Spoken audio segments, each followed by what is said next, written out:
किसी की हैसियत नहीं, को रोक नहीं सकता है। आज अगर अखिलेश यादव जी को ये जेल में नहीं, नगर बंद नहीं, कुछ भी कर ले, लेकिन जनता ने जो जन आक्रोश भारतीय जनता पार्टी के सरकार के खिलाफ उपजा है, इस आक्रोश को यादव जी भारतीय जनता मनाएंगे, महापुरुषों का मोमेंट माल्यार्पण कर जयंती मनाएंगे। तो जेपी आंदोलन जिस तरह से उस समय में जब संसाधन कम थे और जेपी जी ने आंदोलन चला करके गुमी भारी तानाशाह सरकार को उखाड़ फेंकने का काम किया था, आज तो संत लाया, इसमें गांधी मैदान को भरने का काम किया। और जिस तरह से आपने कहा कि तानाशाही सरकार किसी महापुरुषों की जयंती नहीं मनाने दे रही है, घर में कैद कर दे रही है, नजर बंद कर दे रही है।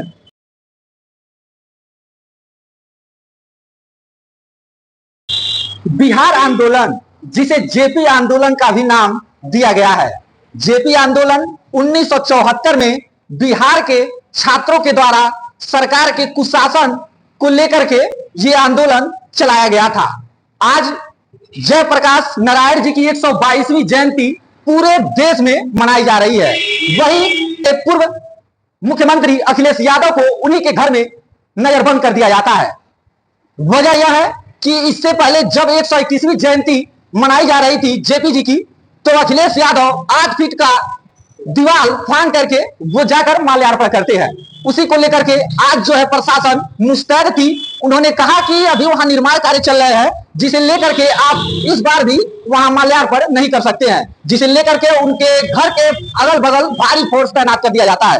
भारी फोर्स तैनात करने के बाद जो है वो घर से नहीं निकल पाते हैं। लेकिन जब ये सूचना समाजवादी पार्टी के कार्यकर्ताओं के पास पहुंचती है तो कार्यकर्ता भारी संख्या में सड़कों पे उतर जाते हैं। इस पूरे प्रकरण को लेकर हम बातचीत करेंगे। अभी हमारी उपस्थिति गोरखपुर के समाजवादी पार्टी के कार्यालय पे, जहां पे समाजवादी पार्टी के तमाम कार्यकर्ता मौजूद है, जिनसे हम बातचीत करेंगे और इस समझने का प्रयास करेंगे। सर, बहुत बहुत स्वागत है आपका ABC हिंदुस्तानी चैनल में।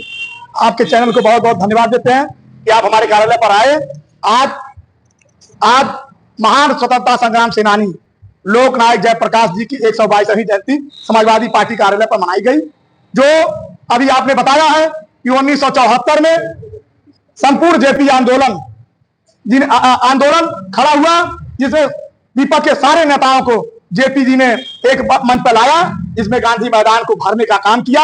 और जिस तरह से आपने कहा कि तानाशाही सरकार किसी महापुरुषों की जयंती नहीं मनाने दे रही है, घर में कैद कर दे रही है, नजर बंद कर दे रही है, उसी तरह से उस समय की तानाशाह सरकार ने लोगों को जेलों में डलवाने का काम किया था। और जेपी आंदोलन मोमेंट शुरू हुआ और सारे लोग जेल से बाहर आए और तानाशाही सरकार को उखाड़ फेंकने के लिए जेपी जी ने कोई कसर नहीं छोड़ा और सरकार चली गई।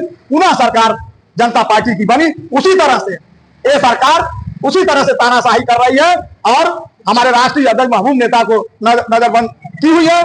अब समय आ गया है कि हमारे नेताजी माननीय अखिलेश यादव जी इस तानाशाह सरकार को उखाड़ फेंकेंगे जनता के माध्यम से। और पुनः 2027 में लोकतंत्र सही होगा जब अखिलेश यादव 2027 में समाजवादी पार्टी की सरकार बनाएंगे, तो गरीबों, पिछड़ों, मजलूमों, किसानों, नौजवानों को उनको हक मिलेगा, पीडीए के लोगों को हक मिलेगा। जब वो घर से आज बाहर आते हैं तो वो कहते हैं कि सपा सरकार को उनके त्योहार जो है नहीं मनाने दे रही है सरकार। क्या लग रहा है, ऐसा हो रहा है क्या? अच्छा, आप बताना, कोई भी सरकार जब बनती है तो शपथ लेती है कि हम जो भी काम करेंगे न्यायोचित करेंगे, संविधान के अनुसार काम करेंगे। आप ये बताइए, चाहे हिंदू हो, चाहे मुसलमान हो, चाहे सिख हो, चाहे ईसाई हो, हिंदुस्तान में सबको अपना त्योहार मनाने का अधिकार है, सबको अपने महापुरुषों को सम्मान देने का अधिकार है। महापुरुष किसी एक व्यक्ति नहीं होते हैं, वो सर्व समाज के होते हैं। तो ये तानाशाह सरकार महापुरुषों के सम्मान देने में कोताही कर रही, मनाने नहीं दे रही है, त्योहार में नहीं मनाने दे रही है। उसको डर है कि अगर अखिलेश यादव जी त्योहार मनाएंगे, महापुरुषों का मोमेंट माल्यार्पण कर जयंती मनाएंगे, तो जेपी आंदोलन जिस तरह से उस समय में जब संसाधन कम थे और जेपी जी ने आंदोलन चला करके गुमी भारी तानाशाह सरकार को उखाड़ फेंकने का काम किया था, आज तो सारी व्यवस्था है, आप लोग है, चैनल है, सभी लोग देख रहे हैं, गांव-गांव सोशल मीडिया है के माध्यम से माननीय राष्ट्रीय अध्यक्ष जी का मिशन चल रहा है। और 2027 में पीडीए के माध्यम से एक गूंगी भरी तानाशाह सरकार को उखाड़ फेंकने का काम होगा और समाजवादी पार्टी की सरकार बनेगी और गरीबों, पिछड़ों, मजलूमों, किसानों, नौजवानों, वंचितों को सबको न्याय मिलेगा। क्या लग रहा है अभी होने वाले 10 उपचुनाव में बीजेपी को यहाँ पे हानि होने वाली है? आपके चैनल के माध्यम से बताना चाहते हैं कि अभी आप देखे होंगे मीडिया के माध्यम से तमाम कि 10 चुनाव होने वाले हैं, उपचुनाव, उसमें यादव, मुसलमान या जो समाजवादी पार्टी से समर्थित लोग हैं उनको बीएलओ से हटाया जा रहा है। अधिकारी अगर एसडीएम है उस विचारधारा का, उसको हटा दिया जा रहा है। उस जिले में कप्तान है अगर पीडीए का, उसको हटा दिया जा रहा है। तो जो लोग हताश और निराश होते हैं वही सब ये काम करते हैं। तो पहले हताश और निराश हो गए हैं। इस नाते आपके चैनल के माध्यम से कहना चाहता हूं कि 10 की 10 सीटों इंडिया गठबंधन जीतेगा और इंडिया गठबंधन हारेगा, ये हम आपसे वादा करते हैं। और भी लोग हैं जिनसे हम बातचीत करेंगे और ये समझने का प्रयास करेंगे कि आखिर ऐसा क्यों हुआ, क्यों, किस वजह से अखिलेश यादव को नजरबंद किया गया। सर, क्या कुछ कहना चाहेंगे इस प्रकरण को लेकर के? ईडीए की बढ़ती हुई ताकत को देख के वर्तमान भारतीय जनता पार्टी की सरकार, चाहे उत्तर प्रदेश की सरकार हो, चाहे सेंट्रल दिल्ली की सरकार हो, भयभीत है। क्यों भयभीत है? कि माननीय अखिलेश जी के नेतृत्व में, जैसे 1974 में जेपी जी के नेतृत्व में एक आंदोलन खड़ा हुआ और आंदोलन के बाद आताताई सरकार उखड़ गई, बहुमत की सरकार खत्म हो गई, उसी तरह से माननीय अखिलेश यादव जी के नेतृत्व में, पीडीए के नेतृत्व में आने वाले चुनाव में भारतीय जनता पार्टी का नष्टो नाबूद कर देंगे। उत्तर प्रदेश की जननायक नेता के रूप में उभर के हमारे नेता माननीय अखिलेश यादव जी सामने आए हैं। और ये आपको हमें बताने की जरूरत नहीं, 2024 के लोकसभा चुनाव को आपने देखा है। 2024 के चुनाव को देखने के बाद भारतीय जनता पार्टी भयभीत है कि उत्तर प्रदेश में ये खेल प्रकरण किसी तरह से अखिलेश यादव को दबाओ, अखिलेश यादव को रोको। अखिलेश यादव को किसी की हैसियत नहीं को रोक नहीं सकता है। आज अगर अखिलेश यादव जी को ये जेल में नहीं, नजरबंदी, कुछ भी कर ले, लेकिन जनता में जो जन आक्रोश भारतीय जनता पार्टी की सरकार के खिलाफ उपजा है, इस आक्रोश को भारतीय जनता पार्टी की जन विरोधी नीतियों से दबाया नहीं जा सकता है। क्या लग रहा है उपचुनाव में कितनी सीटें समाजवादी पार्टी निकाल रही है? उपचुनाव में उत्तर प्रदेश की 10 की 10 सीटें इंडिया गठबंधन जीतेगा। चलिए, 10 की 10 सीटें इंडिया गठबंधन जीतेगा, ऐसा समाजवादी पार्टी के कार्यकर्ताओं का कहना है। बाकी और भी लोग हैं, उनसे हम बातचीत करेंगे और इस समझने का प्रयास करते हैं। सर, क्या कुछ कहना चाहेंगे? जिस तरह से आप अखिलेश यादव जी कहते हैं कि हमें अपने त्योहार नहीं मनाने दिए जा रहे हैं, नजरबंद कर दिया जा रहा है कार्यकर्ताओं को, अध्यक्ष को, इस पे क्या कुछ कहना चाहेंगे? अब इसमें क्या है, इससे बड़ा लोकतंत्र की हत्या हो नहीं सकती है। ये लोकतांत्रिक देश है जिसको सभी जाति धर्म के लोगों को समान रूप से अपने अपने त्योहार मनाने के लिए छूट है, अधिकार है और इस अधिकार को रोका जा रहा है। इस नाते रोका जा रहा है कि भारतीय जनता पार्टी की जो सरकार है, चाहे केंद्र की सरकार हो चाहे राज्य की सरकार हो, उनको हमेशा ये डर है कि अगर स्वतंत्र रूप से ये लोग अपना समाज में और देश के प्रति अपना काम कर लेंगे तो हम सत्ता में नहीं आएंगे। इस नाते माननीय अखिलेश यादव को बार बार और गैर संवैधानिक द्वारा उनको रोका जा रहा है। प्रशासन का ये कहना है कि सुरक्षा को देखते हुए जो है ये नजरबंद किया गया था। अच्छा, बताइए, सुरक्षा की बात करते हैं, सुरक्षा उनकी हटा दी जाती है और वो कह रहे हैं कि सुरक्षा के दृष्टि से उनको हम नजरबंद कर रहे हैं। यह तो सरासर बेमानी बात है। तो और भी लोग हैं जिनसे हम बातचीत करेंगे और ये समझने का प्रयास करते हैं।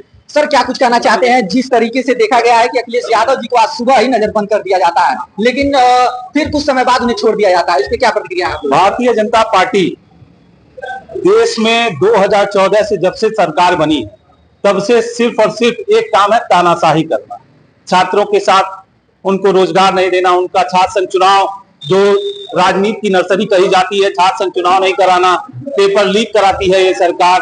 तमाम ऐसे मुद्दों पे सरकार जब छात्र नौजवान रोजगार मांगने जाते हैं तो उनको लाठीचार्ज करती है सरकार।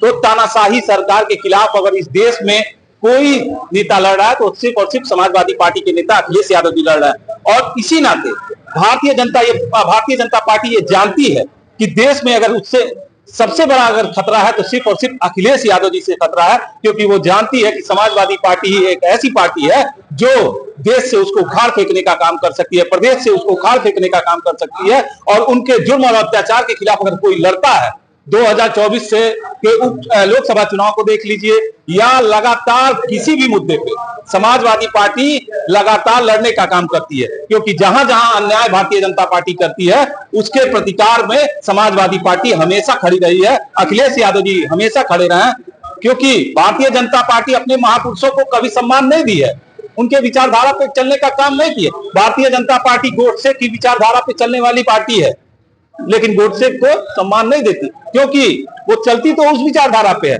लेकिन कभी सामने दिखाती नहीं है कि हम गोडसे की विचारधारा पे चलते हैं। समाजवादी पार्टी जनेश्वर मिश्रा, जयप्रकाश नारायण, लोहिया जी के विचारधारा पे चलती है और उनका सम्मान करती है और पूरे समाज में ये दिखाती है कि हम अपने महापुरुषों को कितना सम्मान करते हैं।